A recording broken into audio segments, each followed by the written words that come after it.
mahasiswa Indonesia yang di Inggris. Perkenalkan, nama saya Alika Desi Gozaliani sebagai mahasiswa Indonesia yang kuliah di luar negeri. Lupa maaf, nama saya Dea Piana Azara sebagai mahasiswa baru dari Indonesia. Nama saya Nela Katika sebagai narator. Nama saya Alika Purnomo sebagai mahasiswa luar negeri. Tanpa menunggu waktu lama, saksikan.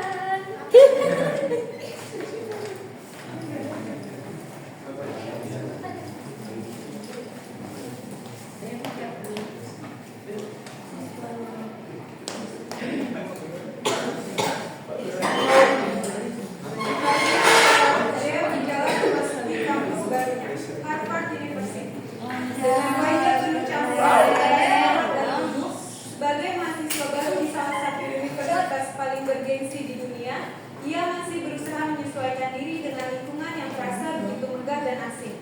Dia menarik napas dalam-dalam sambil melihat sekitar gedung-gedung klasik yang megah. Mahasiswa dari berbagai negara yang berbeda, serta suasana akademik yang begitu berbeda dari kampus Indonesia. Tak jauh dari pintu, matanya menangkap seseorang yang tampak familiar. Desti, seorang mahasiswa Indonesia yang sudah lebih dulu kuliah di Harvard. Dengan lega dia segera menghampirinya, merasa sedikit lebih tenang karena ada seseorang dari Indonesia yang bisa membantunya beradaptasi.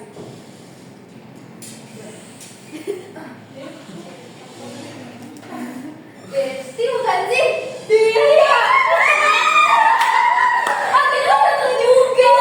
Sampai kemarin. Oke, enggak parah. Aku ini masih ngomong-ngomong banget. Terus tadi tuh aku jalan kan. Itu kayak alien berjalan di deketin orang-orang.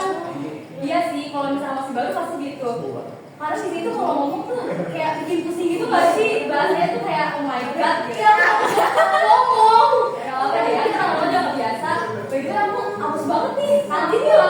Aku juga. Ayo kantin. Dalam komunikasi bisnis maupun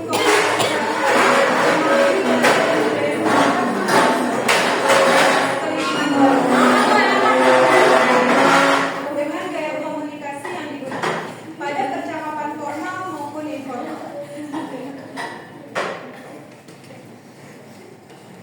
Dea diberikan kemudian melihat sekeliling dengan canggung. Alivia, Iksan, dan Bima menghampirinya. Ini kemana sih? Lama banget. I don't know. Yes, my first time. My name is Dea. Oh, my name is Alivia, and these are my homies, Iksan and Bima. Guys, say hi. Dea. Bima. I'm from Indonesia.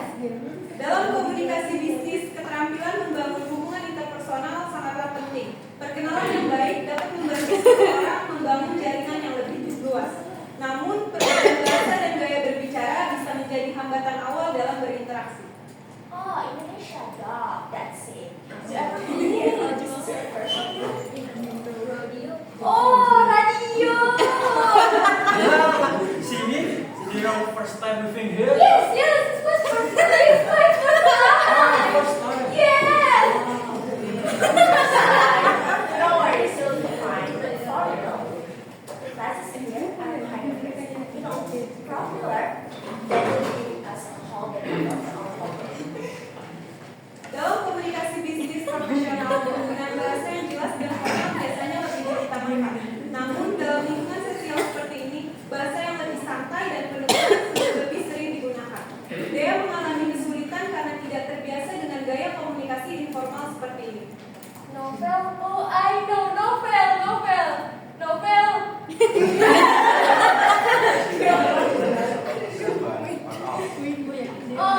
Right. Now. chill. Buat chill. He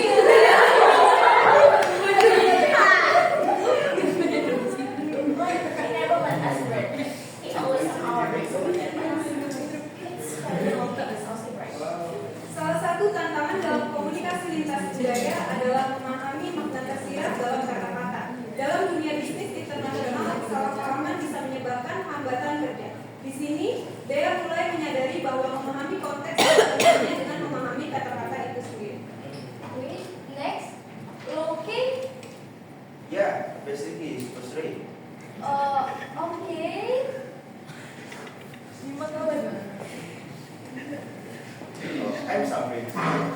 couples you don't know of? I know, but let's go. Why?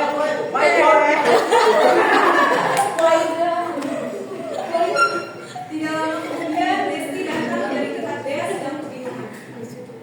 Kamu kenapa? Kaget, kirain tadi balik lagi. Kamu kenapa? Kan bingung banget. Tadi dia nyamperin aku 3 orang. Aku nggak ngerti mereka ngomongin apa. Emang tadi dia ngomong apa aja? Radio, tiba-tiba. Terus novel. Tiba-tiba bocil. Tahu bocil dia. Kok gitu? Aneh banget. Siapa yang ngomong gitu sih? Ya, itu apa sih tau, oke? Oke. By the way, minumnya mana? Oh iya.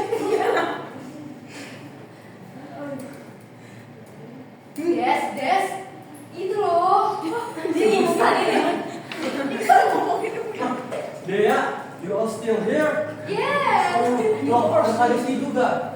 Apa kabar nih Kak? Kita udah lama nggak ketemu. Alhamdulillah baik. Ini tadi ada yang baik soalnya. Kenal. Oh. Loh, kalian juga udah kenal? Iya, kan kita best friend bro. Jadi kamu yang ngomong itu ke dia, ngomong apa sih Dek? Cili. Iya, Cili. HB, radio. Apa sih San? Tadi kamu kenapa diem aja pas dia kebingungan? Masih nggak tahu kalau dia itu dari Indonesia Kak. Dalam komunikasi bisnis maupun komunikasi sehari-hari, memiliki mentor atau seseorang yang dapat membantu memahami budaya setempat sangatlah berharga. Desti berperan sebagai penghubung yang membantu Dea memahami konteks percakapan. Nah, tadi tuh kita tuh lagi membicarakan tentang Prof. Miller. Nah, Prof. Miller ini tuh kayak masih tugasnya banyak, terus deadline-nya itu ketat banget nih deh. Oh, kirain lagi ngomongin apa? Ah, enggak kok. Kita tuh nggak gosipin yang aneh-aneh. Tapi nih ya, jujur, kelas Prof. Miller ini tuh kayak mimpi buruk bagi kita semua. Wow. Jadi kamu harus siap besok. Oke, iya deh ya. Aku juga pas pertama kali kuliah itu sempat shock gitu karena bahasanya tuh beda banget gak sih sama pas di Indonesia. Kayak mereka tuh ngomongnya santai, cuma banyak bahasa yang susah buat dimengerti gitu loh. Aku tadi nebak-nebak mereka ngomong apa, tiba-tiba ngomong ini, terus kesini, aku gak ngerti. Nah, nanti kalau ada yang ditanyakan, langsung aja tanyakan kita semua. Oke. Yang dari Indonesia. Oke. Kita gak gigit kok, tenang aja. Jadi santai aja deh ya. Pokoknya kalau misalnya kamu bingung, tinggal tanya kita berdua aja, nanti pasti bakal kita bantuin. Oke, terima kasih Desti, terima kasih Iksan. Aku siap merepotkan kalian. Sama-sama, Dea. Seperti dalam dunia bisnis, komunikasi yang efektif melibatkan kesabaran, kepekaan, dan kemampuan untuk belajar. Dea ingin ada Desti dan selanjutnya beradaptasi dengan gaya komunikasi yang baru. Meskipun awalnya kesulitan memahami bahasa sehari-hari di kampus barunya, Dea merasa lebih tenang karena ada Desti. Pelan-pelan dia mulai terbiasa dengan cara bicara mahasiswa di sana dan mulai merasa lebih nyaman. Tamat.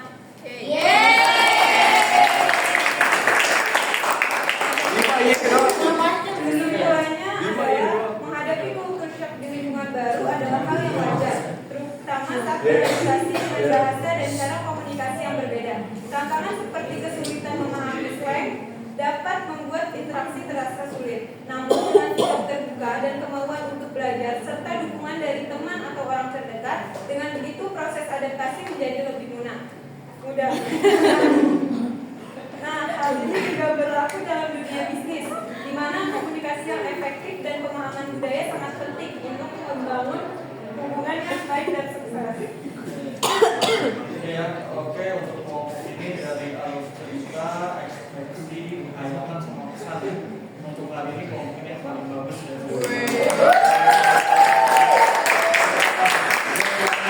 TV kayaknya sih.